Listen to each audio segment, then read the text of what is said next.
எல்லாருமே சேர்ந்து என்ன பண்ணுறாங்க, நம்ம வந்து பல்லவன வந்து சந்தோஷப்படுத்தணும் அப்படின்னு சொல்லிட்டு டான்ஸ் பாட்டெல்லாம் பாடி ரொம்ப சந்தோஷமா வந்து என்ஜாய் பண்ணிட்டுருக்காங்க.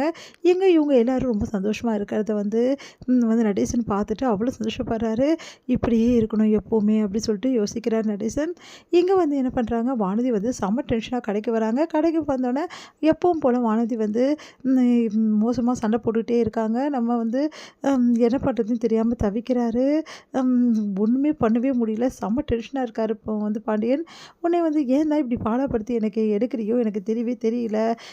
என்னதான் உனக்கு பிரச்சனை?" அப்படின்னு சொல்லிட்டு கேட்குறாரு. "என்னை நிம்மதியா வேலை செய்ய விட்றியா? இதுக்கப்புறம் வந்து கடையில எனக்கு வேலை இருக்கு பார்த்தல்ல. கடைய வேற மாதிரி மாத்தணும். அதான் ட்ரை பண்ணிட்டு இருக்கேன். எனக்கு தான் தெரியுமே. எல்லாம் உன்னோட அந்த நிலாக்கா தானே சொன்னாங்க." அப்படின்னோனே, ஆமா அவங்க தான் சொன்னாங்க. நான் என்ன எதுவும் கேட்காத. என்ன பண்ணணும்? ஏது பண்ணணும்னு நிலாக்காவே கேளுன்னு சொல்லிட்டு மறுபடியும் இதே மாரி பேசிட்டு இருக்காங்க. அதனால பாண்டியனுக்கு செம்ம டென்ஷனா இருக்கு. என்ன பண்ணுறதுன்னே தெரியாம தவிக்கிறாரு பாண்டியன். இங்க வந்து என்ன பண்றாங்க, சேரன் வந்து என்ன பண்றாரு, நம்ம சந்தாக்கு வந்து அவங்க கேட்ட அந்த வளையல் வந்து பாக்ஸ் வந்து வாங்கிட்டு வந்து குடுக்குறாரு. திங்ஸ்லாம் கூட நெறைய திங்ஸ்லாம் வந்து கிஃப்ட்லாம் வாங்கிட்டு வந்து குடுக்குறாரு. அதையெல்லாம் பார்த்து சந்தா அவ்வளோ சந்தோஷப்படுறாங்க. உடனே வந்து பார்த்துட்டு வந்து "எனக்கா?" அப்படின்னு கேட்குறாங்க. "உனக்கு தான்" அப்படின்னு சொன்னோனே, "நீங்களே போட்டு விடுறீங்களா?" அப்படின்றாங்க. உடனே வந்து "நானா? ஆமா நீங்களே போட்டு விடுங்களேன்" அப்படின்னோனே, சரின்னு சொல்லிட்டு நம்ம வந்து சேரனே வந்து சந்தோஷமா போட்டு விடுறாரு. உடனே வெட்கப்படுறாங்க சந்தா. அடுத்து வந்து அவங்களுக்கு வந்து சின்ன சின்ன வந்து பொருட்கள் எல்லாமே அவங்களுக்கு கேர்ள்ஸுக்கு தேவையான பொருள வாங்கிட்டு வந்திருக்காரு. அதெல்லாம் ஒண்ணு ஒண்ணா எடுத்து பார்த்துட்டு ரொம்ப சந்தோஷப்பட்டு, "ரொம்ப நல்லாயிருக்கு ரூம்" அப்படின்னு சொல்லிட்டு எல்லா விஷயத்தையும் சொல்லிட்டு இருக்காங்க. சேரனும் வந்து அவங்க சொல்றதெல்லாம் கேட்டுட்டு இருக்காரு. சேரன அப்படியே பார்த்துட்டு சந்தோஷம் தாங்க முடியல சந்தாக்கு. இங்க வந்து சந்தாவும் சேரனும் வந்து சந்தோஷமா பேசிட்டு இருக்கிறதையும், கிஃப்ட்லாம் சேரன் வந்து வாங்கி கொடுக்கறதையும் வந்து பார்க்குறாரு அனிஷு. அவருக்கு அவ்வளோ சந்தோஷமா இருக்கு. "பையா ஒரு நிமிஷம்" அப்படின்னோனே, என்ன அனிஷே?" அப்படின்னு கேட்குறாங்க. "இல்ல பையா, ஊர்ல மறுபடியும் பிரச்சனை பண்றாங்க. எப்படியாவது சந்தாக்கு கல்யாணம் பண்ணி வைக்கணும்னு சொல்லிட்டு, சீக்கிரமா வந்து சந்தாவும் நீங்களும் கல்யாணம் பண்ணீங்கன்னா எனக்கு ரொம்ப சந்தோஷமா இருக்கணும் பையா.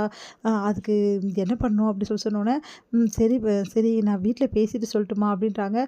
சரி அதெல்லாம் வீட்ல கேட்டுட்டு சொல்லுங்க பையா" அப்படின்னோனே, சரி என்ன கல்யாணம் பண்ணிக்க சந்தாக்கு விருப்பம் தானே? என்ன சந்தா உனக்கு விருப்பமா?" அப்படி சொல்லிட்டு கேட்குறாரு சேரன். உடனே சந்தா வெட்கப்படுறாங்க.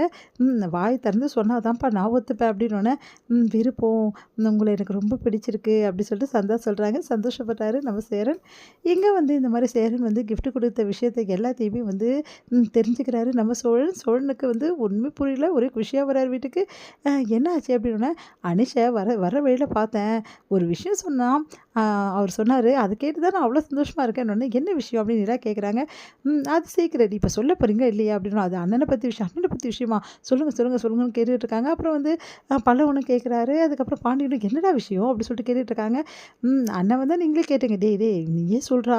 அண்ணா வந்து எங்ககிட்ட எதுவும் சொல்லாதடா" அப்படின்னோனே, இன்னைக்கு சந்தா அண்ணி இருக்காங்கல்ல. சந்தா அண்ணியா? அதான் சந்தா. ஓ! சந்தாவா? அண்ணின்னு சொல்ற? ஆமா. இனிமேல் சந்தா அண்ணி தானே நம்மளுக்கு. அவங்களுக்கு அண்ணன் கிஃப்ட் வாங்கி குடுத்துருக்காரு. ஏய் நிஜமாவாடா? உனக்கு எப்படிடா இந்த விஷயம் தெரியும்? எல்லாம் வர வழியில அனிஷ பார்த்துட்டு தான் வரேன். அண்ணன் இப்பலாம் சந்தா கூட தான் நெறைய பேசுதாம். அதனால கிஃப்ட்டும் இன்னைக்கு வாங்கி குடுத்துருக்குது. பார்த்தல்ல என்ன மாரி பண்ணுதுன்னு சொல்லிட்டு, அண்ணனா இது நம்பவே முடியலையே அப்படி சொல்லிட்டு எல்லாரும் பேசிட்டு இருக்காங்க சந்தோஷமா. இங்க வந்து என்ன பண்றாங்க, நிலாவ பார்த்துட்டு சோழன் வந்து, ம் எல்லாரும் கிஃப்ட் வாங்கி குடுக்குறாங்க. காதல் பரிசு எல்லாம் வாங்கி தராங்க. நானும் வாங்கி குடுக்கணும்னு ஆசைப்படுறேன். ஆனா ஒருத்தவங்க அப்படின்ற மாரி திரும்புறாரு. உடனே அப்படியே முறைக்கிறாங்க. ஐய்யய்யோ! முறைக்கிறாளே தெரியாம சொல்லிட்டேனே. காதல் பரிசுன்ற வார்த்தைய நான் ஏன் தான் சொல்லணும்? கிஃப்ட் மட்டும் சொல்லியிருக்கலாம். இப்படி முறைக்கிறாளே அப்படி சொல்லிட்டு ஓடி போயிறாரு. சிரிக்கிறாங்க பின்னாடி போனோம் நிலா. அடுத்து வந்து இங்க சேரன் வந்து வீட்டுக்கு வந்தோனே எல்லாருமே அவர பயங்கரமா கலாய்க்கிறாங்க. "என்னண்ணே இது? கிஃப்ட்டெல்லாம் வாங்கி குடுத்துருக்க போல இருக்கு. அந்த அளவு தேறிட்டியா? நீயாண்ணே இது? நம்பவே முடியலையே!" அப்படின்னு சொல்லிட்டு நான் வந்து சோழன், சேரன் எல்லாருமே சோழன் அதுக்கப்புறம் பாண்டியன் எல்லாருமே வந்து சேரன பத்தி பேசிட்டு இருக்காங்க. சேரன், "டேய் வேற வேலையே இல்ல அவங்களுக்கு. இதே வேலைடா அவங்களுக்கு என்ன பத்தி பேசுறது" அப்படின்றாங்க. உடனே வந்து சேரன் வந்து சோழன் கிட்ட வந்து சொல்றாரு, "ஒரு முக்கியமான விஷயமா பேசணும். அதுதான் எப்படி பேசுன்னு தெரியல. என்ன அனீஷ் ஒரு விஷயம் சொன்னா. என்ன விஷயம்? சந்தாக்கு இந்த மாரி மறுபடியும் பிரச்சனை பண்றாங்களாம். அதனால சீக்கிரமா அனீஷ் வந்து என்ன கல்யாணம் பண்ணிக்க சொல்றான் சந்தாவ. இத பத்தி நீங்க எல்லாரும் என்ன நினைக்கிறீங்க?" அப்படின்னு சொல்லிட்டு கேட்குறாங்க. நல்ல விஷயம் தானே" அப்படின்னோனே, எப்புட்றா திடீர்னு?" அப்படின்னோனே, "பார்த்துக்கலாண்ணே" அப்படின்னு சொல்லிட்டு எல்லாம் ஆறுதல் சொல்றாங்க. எல்லாத்தையும் கேட்ட நடேசன் செம்ம டென்ஷன் ஆயிடுறாரு. இந்த கல்யாணம் நடக்கவே கூடாது அப்படின்னு சொல்லிட்டு யோசிக்கிறார் நடேசன்.